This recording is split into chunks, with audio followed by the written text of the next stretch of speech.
Hey, book lovers. Welcome to While I Read.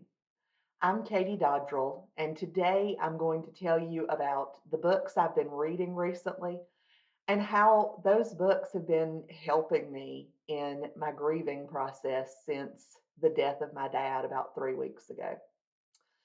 So, this is the first episode that I've filmed since my daddy passed away. And I wanted to talk to you about what I've been reading lately. And as I was thinking about these books, I thought about how much they have helped me in the grieving process as I have just worked through my grief and my sadness at the death of one of the most important people in my life. Reading has always been one of my favorite things to do, and it's always been what I've done when I need comfort for some reason. If I feel sick, I read to take my mind off of it. If I'm anxious about something, I read just to, again, to try to take my mind off of it. And right after Daddy passed away, I felt like I couldn't read anything. My mind was just so scattered and I was so very sad. But then I started thinking, well, maybe if I read, that will help me. I've told you before that my granny, my daddy's mom, was the librarian in my small town for many years. And I can remember Granny talking about one of the patrons of the library who came in after her mother had died, after that patron's mother had died. And she was grieving. And she said that one of the hardest things for her was that she couldn't read right then. She just couldn't sit down and read a book. And I remember my granny being so concerned for her and trying to help her find something that she could read and that would help her through it. And eventually she did. She was able to start reading again, and that helped her feel better. So after Daddy's death, I decided that I did need to start reading again, and I did. And so today I'm going to talk to you a little about the books that I've been reading and how these books have helped me. I don't mean for this video to be sad or depressing. Actually, books have been one of the things that have made me feel better as I've dealt with this. I think grief is something, I know that grief is something that we all go through in our lives. This is the deepest grief I've ever felt, and I've been so grateful that I've had my books to help me through it. And hopefully, this is something that can help some of you when you have to go through something like this. So, the first books that I want to talk about are the three books in the Mountain Lodge series by Diane Kelly. This is a series about a woman named Misty Murphy. She has just turned 50. She has had an amicable divorce from her husband. Her sons are both in college. And so she decides that it's time to do something different with her life. So, in the first book, Get Away with Murder, she purchases a dilapidated inn in the Blue Ridge Mountains in North Carolina. And her goal is to restore this inn and to turn it into a place that people can enjoy going and something that can make money for her. So, in the first book, Get Away with Murder, she has a group of people from like a yoga studio who are coming there for a retreat, but the yoga instructor is murdered. And so Misty has to try to figure out who the killer is. She has a handyman named Rocky who she starts having a little hint of a romance with. She also has a friend who runs a restaurant next door, the Greasy Griddle. And so she sort of has this found family in Rocky and her friend, I believe her friend's name is Patty, who runs the Greasy Griddle. So this book was it was sort of like a warm hug.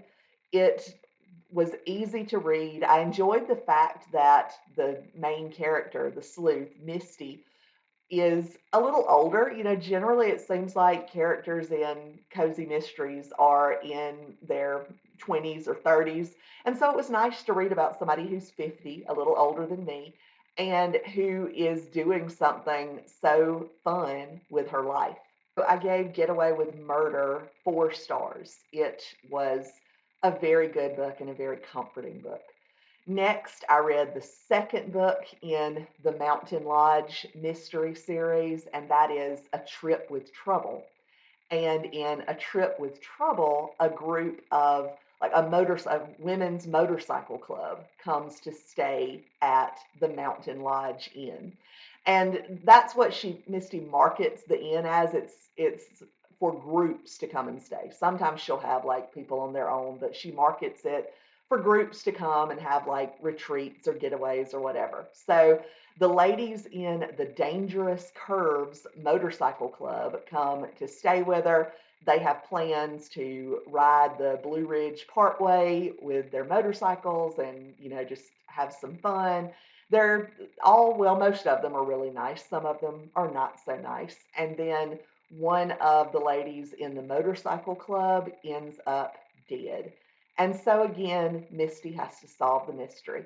Once again, she has help from her handyman, and their romance goes a little bit further in this book, and also help from her friend at the Greasy Griddle. And she also has a cleaning lady named Brian, who is part of her little circle, little family that she forms here. So this was another very good book in the series. I gave this one 3 stars.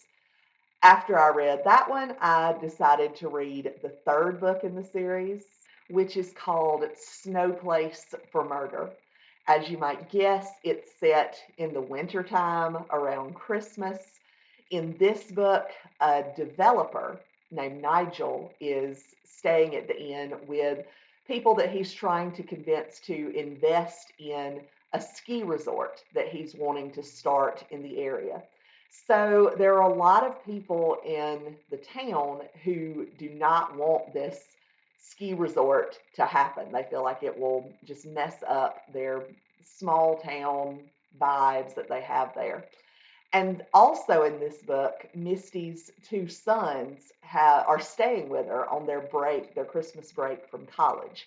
So they're part of this book. I also just realized I didn't tell one of the most fun parts of the book. Misty has a cat named Yeti, and Yeti is part of each one of the books. And Yeti has some chapters from her point of view, which I wondered if that would be annoying, but actually, those chapters are really fun. They're super short, and Yeti is just basically talking exactly like you would think a cat would talk, like, why is no one paying attention to me? And every now and then, Yeti will see something that involves the case somehow. So I really liked the very short chapters from Yeti's point of view that are sprinkled throughout all of the books. So anyway, in Snow Place for Murder, the resort developer ends up being murdered, and Misty, of course, is involved in trying to figure out if it was one of the investors who murdered him, or maybe it was someone in town who is not in favor of this ski resort being developed. Snow Place for Murder is the last book in the series. This series has ended. So I was sad that the series only had 3 books in it, but I really enjoyed all 3 of those books and found them to be very comforting and good books to read while I'm grieving and just need something to take my mind off of my grief and just something else to focus on to provide some comfort for me. I needed some more comfort, another cozy book to read. So I decided to read a book in the Cat in the Stacks series by Miranda James. And the book that I'm reading is No Cats Allowed, which is number 7 in this series. I've kind of jumped around in this series. I have not read it in order, but the series is about a librarian named Charlie. He's one of the few male sleuths that we have in Cozy Mysteries, so that's fun. Charlie is also in his 50s. In this book, he mentions that he's 52. He lives in a small town in Mississippi and is a part-time librarian at the college there. He's actually retired, but he does some part-time work in the archives in the college library. He has a Maine Coon cat named Diesel who goes everywhere with him. He goes to work with him every day.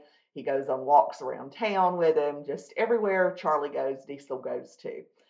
So in this book, there is a new director for the library, and this director is just making everybody mad. He makes Charlie mad. He makes Melba, the administrative assistant, mad. He makes the Ducote sisters mad. And if you've read these books, you know you don't want to make the Ducote sisters mad. But the director ends up being murdered, and Melba, Charlie's very good friend, is suspected of the murder. So, of course, Charlie has to start investigating. I'm actually reading this book right now. It's really comforting. I love reading about Charlie. He has a housekeeper named Azalea. Charlie's grown children are part of this book. They're starting families of their own. So it's just a really fun, comforting book, and I may end up reading some more in the series after I finish this one. Reading the cozy mysteries was very comforting to me. And finally, I decided that maybe I could read some thrillers too. I love reading thrillers, but I wasn't sure if thrillers would be the best thing for me to read when I'm feeling so sad and just kind of on edge. But I decided that a good thriller would be good for keeping my attention. So I had a couple of arcs through NetGalley. One of them was for The Last Ferry Out by Andrea Bartz. The Last Ferry Out is about a young woman named Abby. Her fiance, Esther, died on an island in Mexico, Isla Colel. I don't know if I should say Isla Colel, but I think Isla. I think about the Madonna song Isla Bonita. So anyway, her fiance Abby, or her fiance Esther, had died on this island, and Abby goes to this island just to sort of retrace Esther's last steps, to try to find out a little more about what happened, who Esther was hanging out with. So the island is very small. There's a small community of people living there. And Abby meets some expats who are living on this island and who knew Esther. But the more she talks to these people, the more she starts suspecting that there's something mysterious about Esther's death and that some of these expats may be involved with it. So in this book, it kept me interested the whole time. It was very compelling. I loved the description of Isla Colel and this kind of mysterious group of people who live there. It's very atmospheric. There is a bioluminescent bay on the island, which is really cool. There is an old abandoned resort hotel that was very luxurious, but now it's creepy, and that's an important part of the plot. There's a storm coming. The climactic scene is during a storm. So I love that description. I did feel like the book tried to talk about a lot of things, and it might have been better if it focused more on the mystery and maybe just on like one or two of the larger points that it was trying to make rather than so many different ones. But it did keep me interested the whole time. I gave this 3 stars. And so then I decided to read another thriller that I had an arc of, but one that was a little bit more on the cozy side. And that is This Is Not a Game by Kelly Mullen. This is a really fun locked room mystery. It's about a young woman named Addie. She has had kind of a tough time recently. She and her boyfriend had developed this game called Murderscape, but now her boyfriend has broken up with her and he is taking all the credit and all the profits from the game. So Addie is considering taking legal action against him, but she just has a lot of hurt that she feels and doesn't know the right thing to do. So Abby's grandmother, Mimi, lives on an island called Mackinac Island that has a very small community. Cars aren't allowed there. And Mimi gets an invitation to a party for this wealthy socialite. And so Mimi asked Addie to come and stay with her on Mackinac Island and go to the party with her.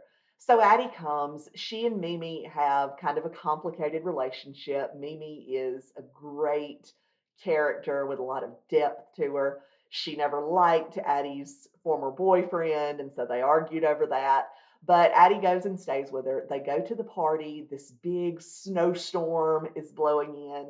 So at the party, the socialite who's throwing the party is murdered. And so there are all these people there. They can't get out. There's actually a moat around the mansion, and there's like a drawbridge that is up, and so nobody can get there to help them. There's a huge snowstorm, so it's very difficult for anybody, for any police or law enforcement to get there to help them. So they're pretty much stuck there. And so Addie and Mimi start working together. Addie uses her skills from her game Murderscape to try to figure out who the actual killer is. I enjoyed this book. I gave it 3 stars. I felt like the premise of it was so good. And as I was reading, it just never quite lived up to my expectations for it. I enjoyed it, but I didn't love it. But it did keep me interested the whole time. And it was a good distraction from some of the things that I was feeling. I also read one nonfiction book recently, and that is Good Grief by Granger Westberg. This book was given to me by a good friend of mine. She gives it to people whenever they suffer a loss because she's read it and she knows that it's a good book to read when you're grieving. I don't read a lot of nonfiction books, but as you can see, this one is very short. I read it in just a couple of days. It is basically a Christian perspective on grief, and it goes through the different stages of grief that people generally go through, although it may not be in order. You may skip one stage, but then experience it later. And it was really helpful to me to just read about how it's normal to have these feelings. For instance, feeling panicky. That was one of my worst feelings at the beginning, and I still get that feeling sometimes. I just feel panicky when I think about having to live without my dad, without someone who I talk to every day and who has been so important in my life. And I felt like, am I going crazy feeling like this? But reading in this book that everything I'm experiencing is normal and it's okay. And it doesn't mean that things are never going to get better or that something is wrong with me. This book gives me hope that I will start feeling better. I can see some light coming through.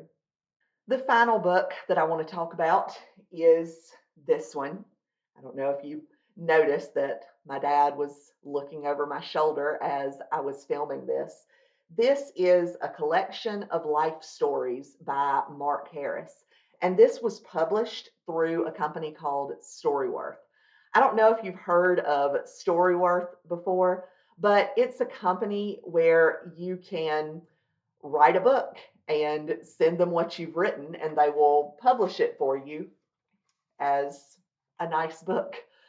So, Storyworth will give you prompts that you can write about, or if you would rather, you can just write your own stories. And that's what my dad did. So, there are stories in here. This, and it has illustrations. This is a picture of Whitewater Creek, where my daddy played a lot, where it's on the banks of the church where we attend. This is a picture of my daddy and my daughter, Sarah Grace. He has a story in there about her. This is a picture of his garden. Farming and gardening were some of his favorite things. You can see that in the reading vlog that I'm so glad I did right before Daddy got sick, where he just loved gardening and growing things and was so good at it. So I'm so glad that we have this book. This could be something that you might be interested in doing, or you might be interested in having one of your relatives do. You know, it's something that will mean a lot to us over the years. So thank you for watching today. Please comment and let me know any books that you found particularly comforting in different parts of your life. Generally, on my channel, I talk about mysteries and thrillers. If you're interested in book recommendations and reviews, please subscribe to my channel. Now, go spend time with your family while I read.